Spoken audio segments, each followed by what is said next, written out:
Thank you for joining the panel, and thank you for being a part of this discussion. So we have spoken about very different things here: digital sovereignty, sustainable innovation, infrastructure, technology, and yeah, there is one thing which I would call, actually, Adriana used the name invisible, so there is one invisible layer, one more, which are skills, because there is no technology without skills. Like, we need right skills to use in a right way the technology. So this panel will focus on workforce development and workforce, which skills are needed to fulfill the gap we have right now in open source technology.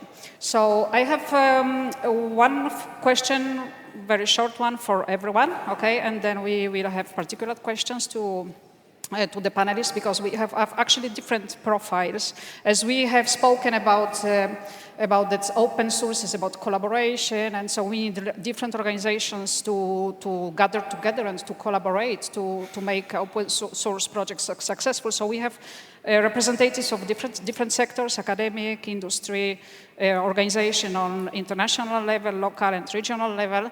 So the first question is about, okay, what, in your opinion, what critical gap should be actually closed before 2026 to ensure the resilient digital workforce? Okay. One sentence. One sentence. Well, okay, a couple of sentences. Yeah. But just. Thank you for inviting me.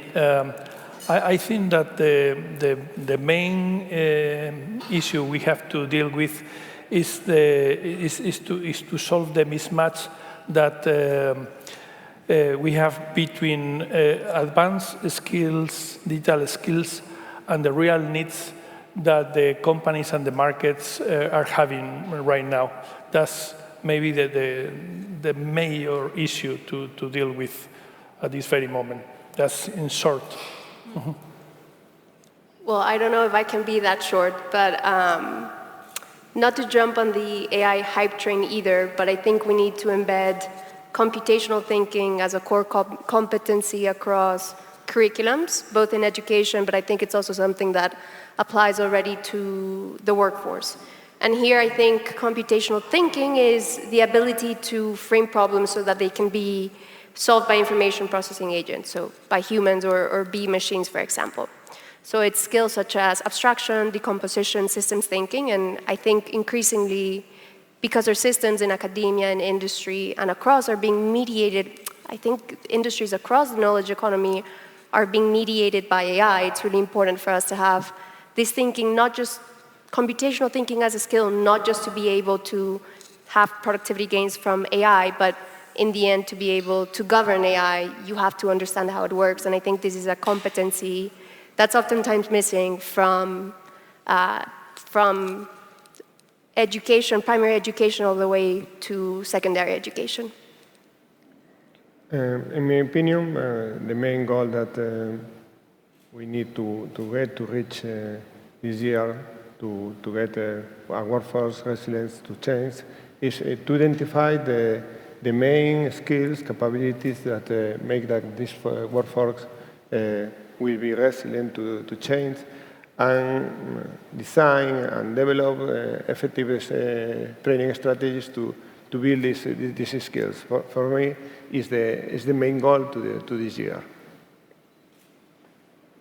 The gap is an ocean, and there is no way we can solve that in 1 year.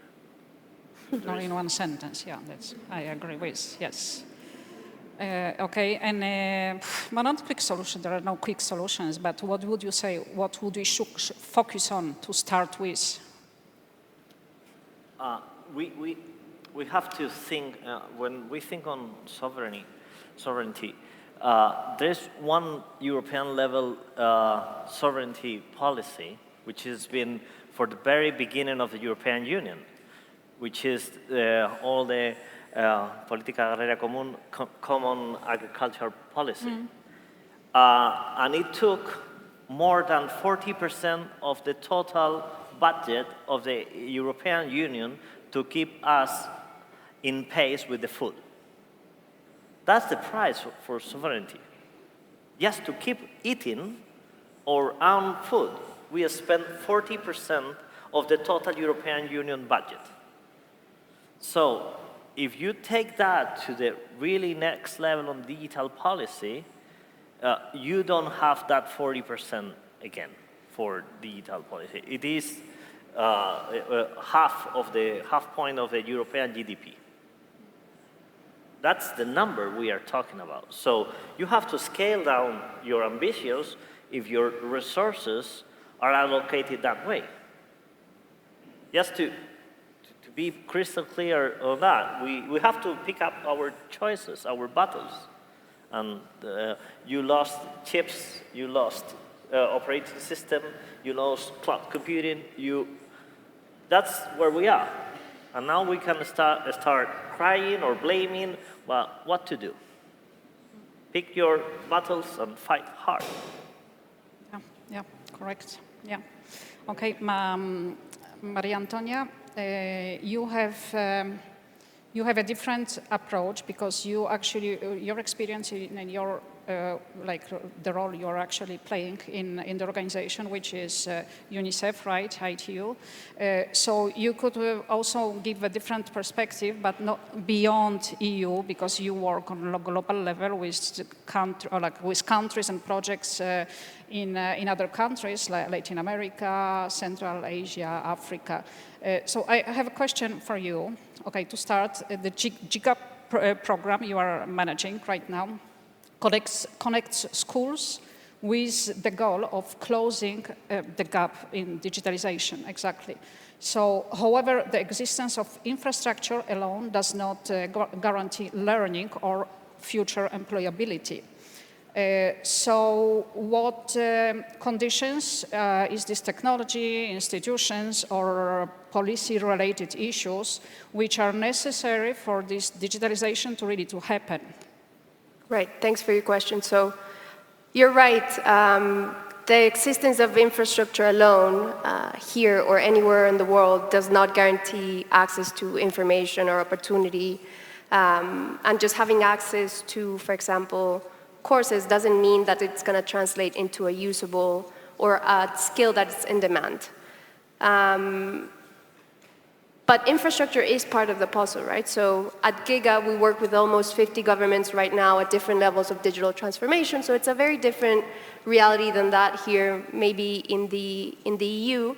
And it's quite a wide variety of governments that we work with. Anything from governments that maybe are starting to really lay the foundational infrastructure, broadband, that are trying to connect maybe 100 or 200 schools to the internet, all the way, for example, to countries in Central Asia or even in Eastern Europe where they have had universal connectivity for years and now they're pivoting into, for example, AI-enabled education. I think the puzzle comes together when there is a thriving ecosystem of infrastructure, skills, safety guardrails, and affordability. It's really non-negotiable to only have one piece of the puzzle. So in my job, that means that having the fiber cable run through infrastructure isn't enough. It's about making sure that the internet that schools receive is functional.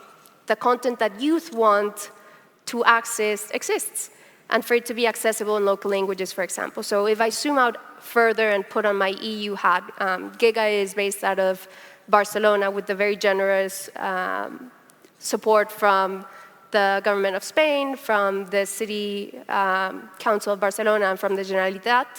And so if I put on my EU hat, it's about building healthy ecosystems, where it's not only about fixing supply, but it's about generating both opportunity and choice. So infrastructure that enables skills, and then skills that lead to employment.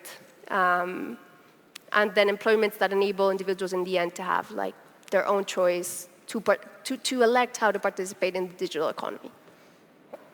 Okay, but we hear a question for you. You come from academic sector, but actually you work more small business startups, right? So you have a different perspective. So in your opinion, what's the role of connecting education with research and industry partnerships in order to develop skills? In the end, the young entrepreneurs need, many of them come from universities, right, directly to let's say, to have startups and to try to found a company. So do you notice a lack of skills, or which skills exactly are needed for them to succeed? Thank you very much for the question. Very good question. Yeah, I work for a public university here in Madrid. It's not a big one, it's a medium-sized one.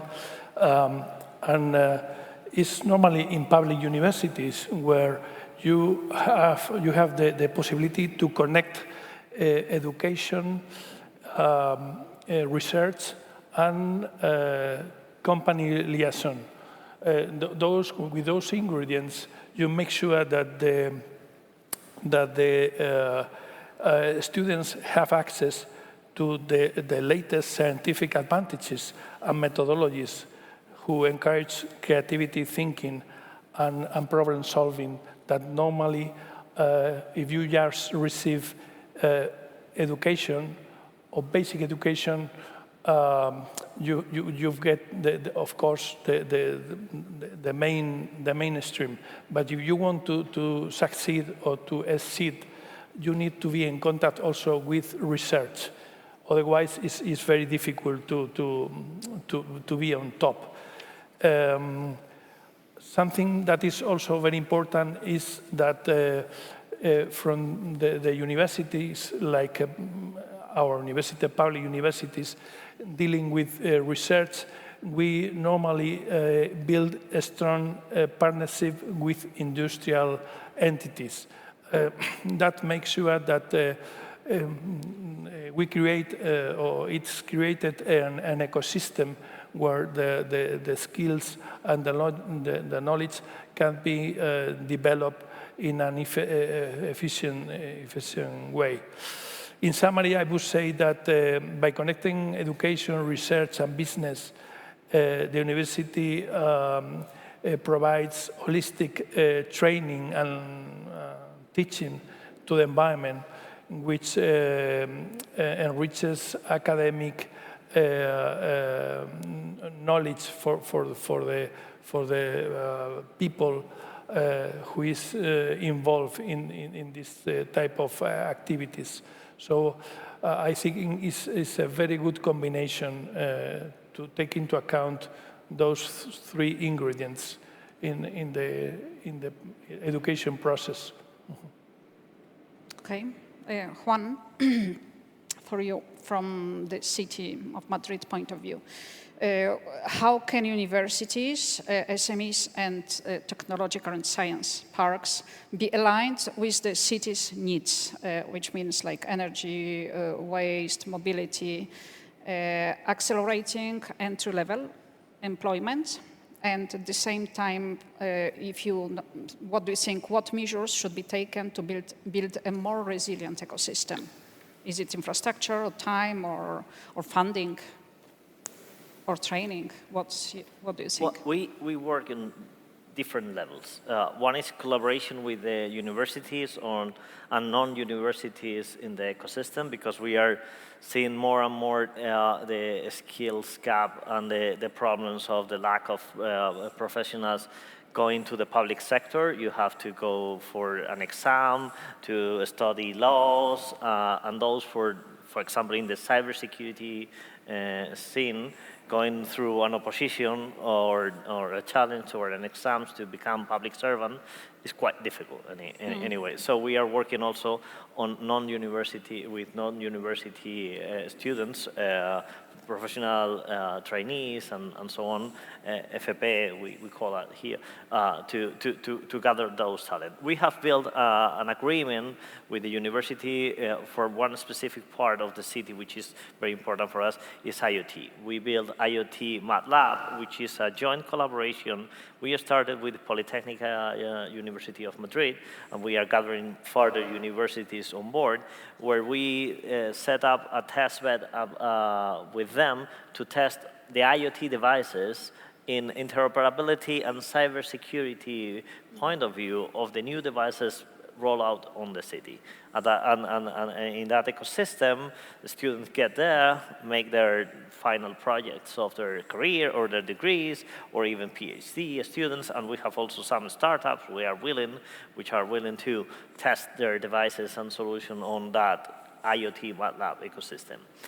Other part, what we are doing quite a lot is challenge-driven innovation. We launch some challenges with the Madrid Innovation Lab related to actual specific problems we have at the city level to gather new ideas and startups to deliver value to the city. And we are now on the second year launching those projects with very good startups delivering value for the city. And the third one is the public procurement standard. In my part of the IT department, we have 172 million euros budget annually, and we open tenders for many solutions where are some big tenders, some smaller ones. So the ecosystem should start to help the public sector. The best and most efficient way is to deliver value through the public tenders, and that is something we are missing. It's very difficult for us. We have one big project now on the tender processing review, which is Madrid DBP, Madrid Digital Building Permits. Okay. We have problem with housing. Housing is top topic in Madrid. And since you have the plot and you have all the architectural plans and the finance, you have to submit a license request for the city, which can take us 2 years and 2.5 years to get that license. So you have the plot, you have the rights on the plot, you have hired your architect, your lawyers, and you have to spend 2.5 years for start doing anything on the license. And that's huge.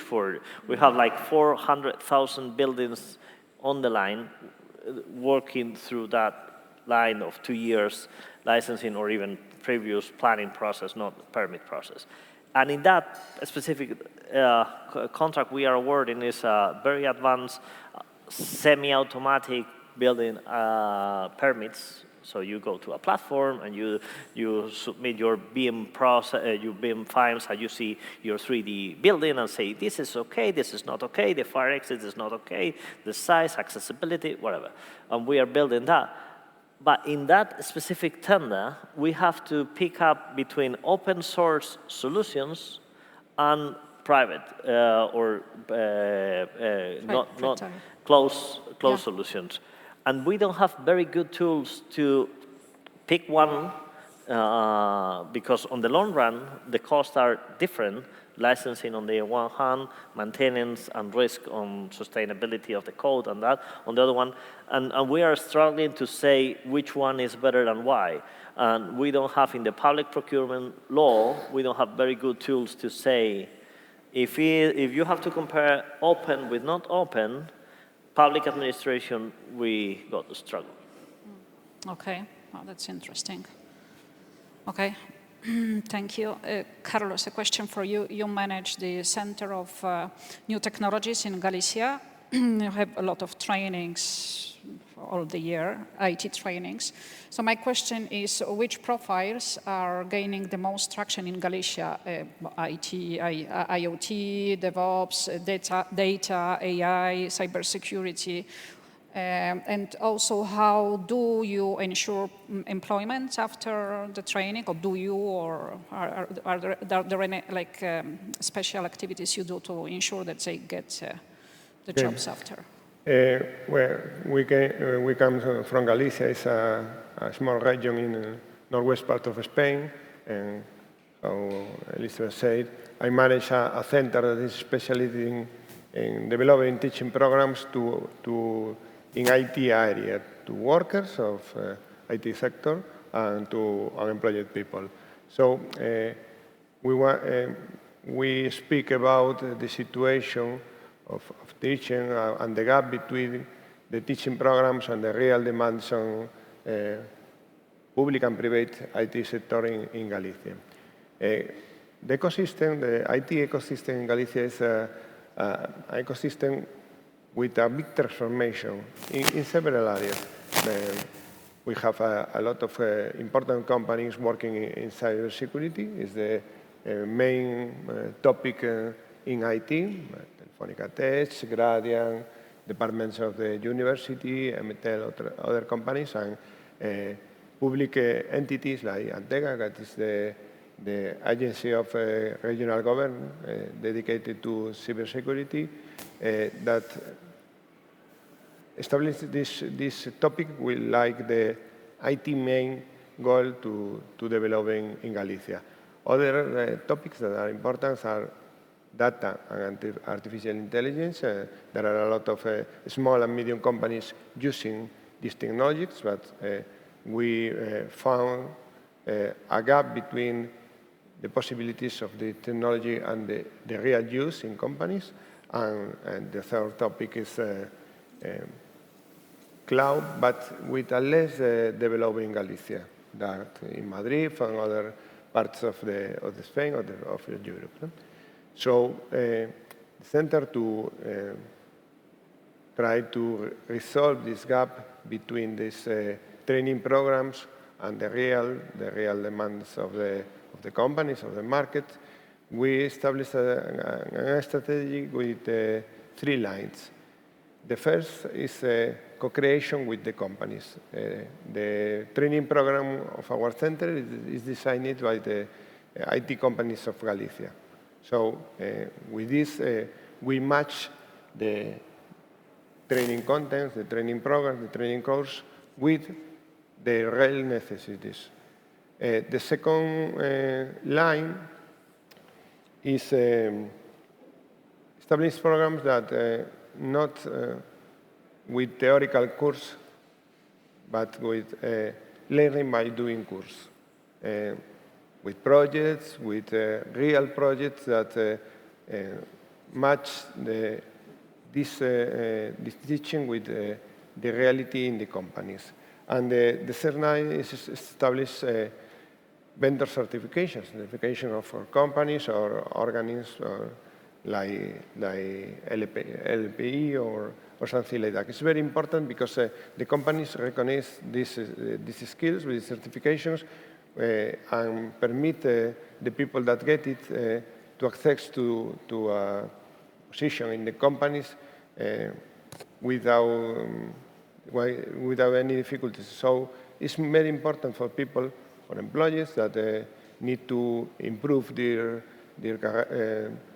position in the company, or people unemployed that need to enter to the sector, this certification. So to get this employability in few time, we established these three lines: co-creation, programs that learn by doing, and establish teaching programs with certifications that the market, the companies recognize that the people have these skills. Yeah, thank you. Yeah, Virgilio, you're still about academic sector and skills. Question for you: how are micro-credentials and flexible learning enhancing traditional education in universities, and why are they important in preparing students and future professionals for the digital future? Yeah, on that I would say that we have to do an extra additional job that is not only to provide technical knowledge to the students, to the trainees, but also to help them in what we call, you call also soft skills. We have to take into account that if we know just about technical aspects, we are technical experts, it will be very difficult to implement solutions into the society. We need to provide also humanities and communication skills because no technical solution coexists by itself alone. We need to implement solutions into societies. We need to know how to deal with society, with the human being. So the combination of technical skills and soft skills are key to do that. And that's something we are trying to develop in the university, because it's also something that is very much demanded from the companies and from the entrepreneurial needs that we have for the people. Yeah, that's very interesting. Yeah, thank you very much. Maria Antonia, your focus is in young people skills. Question for you: what data layers are currently missing in digital information and planning systems to improve investment in those young people skills? And how can municipalities or regions contribute through open data to better reflect these realities and the current needs? Right, so I think many governments, and I would say companies as well, rely oftentimes on declarations of truth. Someone's record that a desired item or process is in place. And this happens almost everywhere.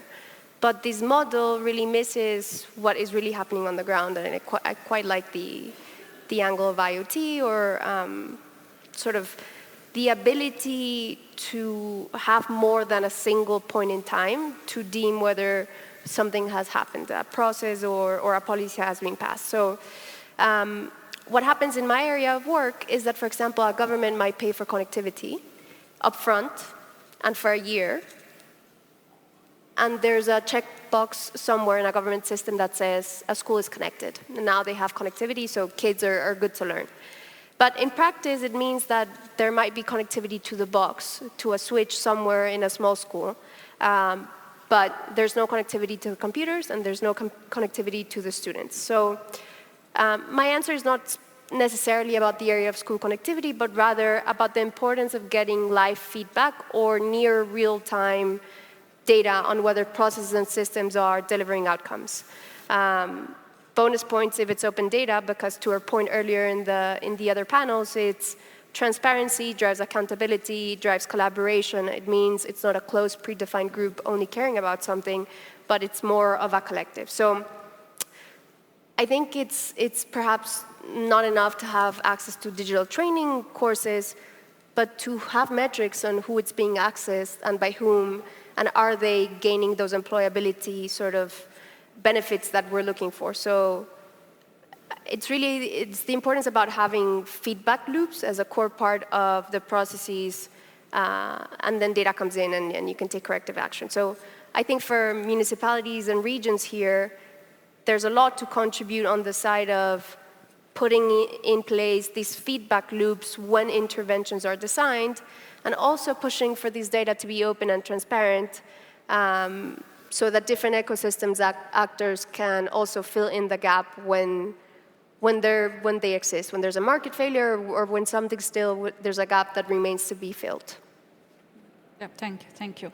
I think we have time for one more question. Juan, talking about pilots from pilot to policy. Can you maybe give an example where Madrid city moved from a pilot to a scaled service? And also, if we have time, which KPIs enabled this transition? Well, we have many. I don't know which one would be more interesting. The one you mentioned before was a pilot, then it's... Yeah, we started, we have another one related to housing, which is for planning, which is even harder than permits. But I would say we start with the smart city very small, and we end up very high.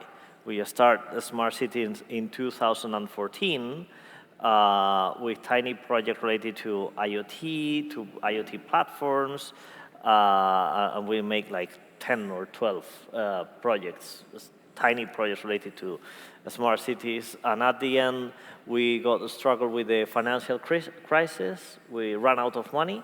That speed up a lot all the smart city process, because the city needed to change from resource allocation payment to the public providers like cleaning or green spaces or road maintenance. Before 2014, we paid for the effort. You put me here 3 trucks, you send me 10 guys in that park to clean that or to cut those trees. So we had to change from resources to outcomes. And in order to do that, that's why we launched Madrid Intelligent Platform, Mint, because we wanted to go through goals, results, outputs, and we needed to measure that. So we built a platform, a smart city platforms, just to be able to control the contracts in the way we wanted. And now we use more than 2,000 million euros contracts every year on that platform, more than 50 providers, big contractors on that platform, and we have more than 5 million assets on that digital asset platforms. And that's how it scaled from nothing to a large smart city platform, which is getting old, but who doesn't? Yeah, okay, thanks. Really very short to Carlos. About public policies, what do you think? How can public policies foster a more resilient workforce, given that we are in the area of like automation, AI, and all this stuff? Difficult question, but it's a reality that automation and artificial intelligence is changing the workforce structures and the ways or the forms of work. So I think these new tools brings a lot of opportunities, but also a set of problems. So public policies must identify the sectors that these new tools, these new skills affect, to give the tools this workforce to manage the situation, must change the training programs to give the technological skills, but also human skills that can permit to people manage this changing environment. And in this situation, I think that public and private collaboration is very important. So that the training programs will be designed and developed together. It's important that the skills that this program teach will be the same that the companies need. No? But at the end, resilience is a question of mind. So I think these policies must give to the people the tools to manage the situation. For me, it's very important that people have the tools, the ideas to manage this changing situation that is here. So. Thank you very much. Do we have time for questions from the public? Yes, we have time for questions.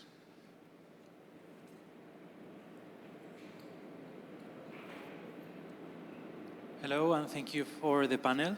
So Juan from Madrid City Council, you said that you're struggling to compare the cost between proprietary and open source. The cost of proprietary, I think, is straightforward, so it's what they ask you for. But you said that you don't have a tool to measure the cost, and I don't either.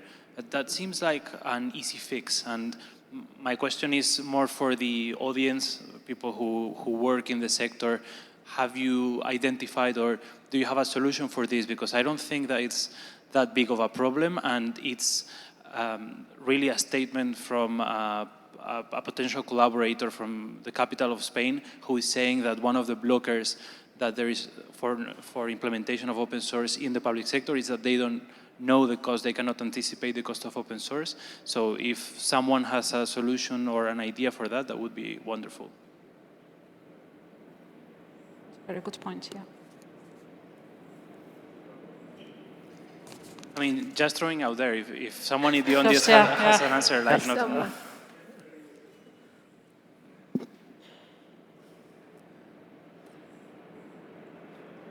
We have also problems related to open source. I work at the Ministry of Telecommunication, Digitalization 15 years ago, and we spent a lot of money on open source project development and communities.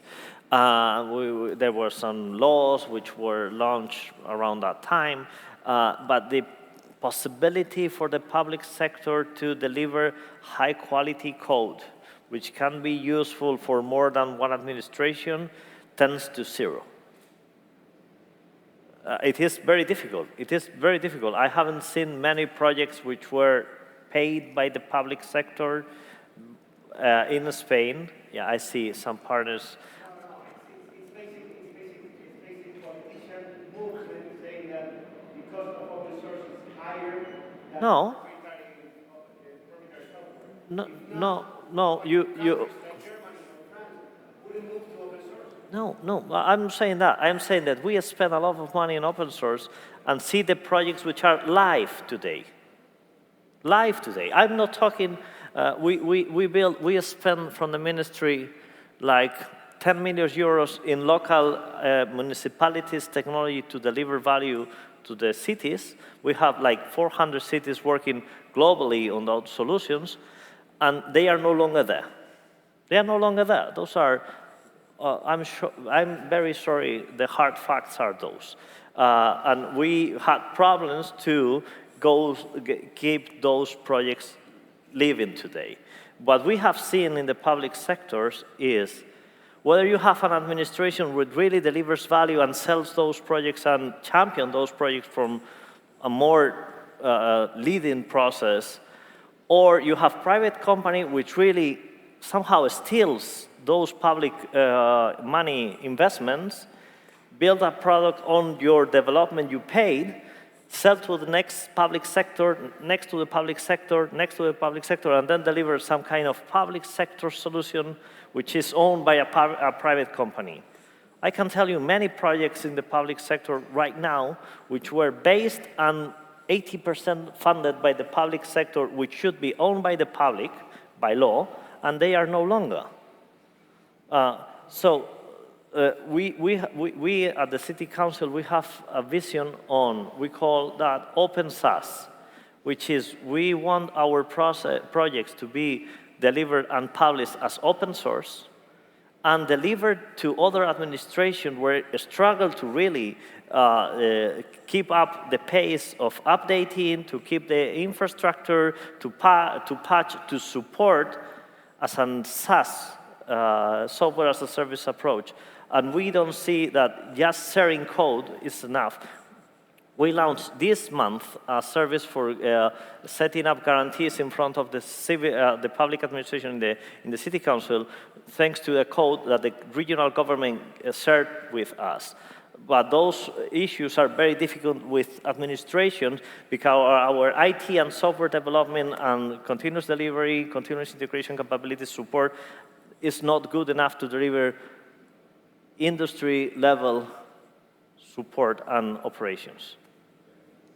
We probably don't have much. We have one question more, yeah. Well, in fact, this was an answer to your question, because calculating the cost of software is even more difficult for proprietary software than for open source software. And in the case of proprietary software, can you hear me now? Better now. In the case of proprietary software, the problem is that it's less predictable because you don't know the policies on how the companies that are providing the software are going to be in the future. In the case of open source software, you still have to have into account all the things that you need to have into account for proprietary software, like acquisition, but also training, deployment, maintenance, all of that is cost. that you need to have into account. So answering the question, there are several models for computing that, both for open source software and for proprietary software. And I would say the difference is not in price necessarily. So I agree, completely agree. In some cases, open source is cheaper. In some other cases, it is not.